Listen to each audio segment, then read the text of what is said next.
So let me just appeal to the Ombudsman, suspend also the NBI director because he is more a suspect than General Mao dito. We do not want to set a bad example in the independent investigation, and we do not want to put the Senate in harm's way. If we tell the OSAA, the Marines, the PNP who are all there, that pagka may armed men all around the Senate, we cannot defend ourselves.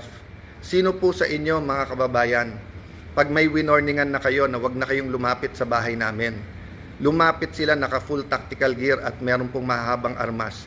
Sino sa inyo hindi magve-verbal warning na umatras na kayo? At pag hindi po kayo umatras, sino sa inyo ang hindi magwa-warning shot?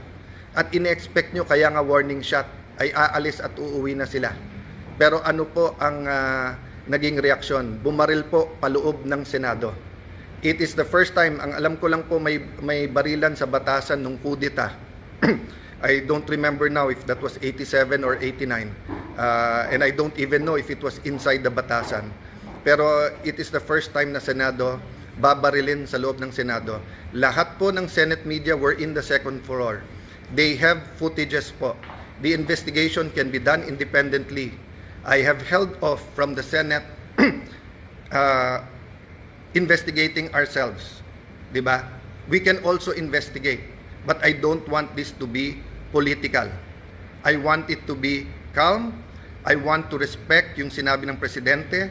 And I assume good faith. I assume he was telling me that based on the information he had at that point.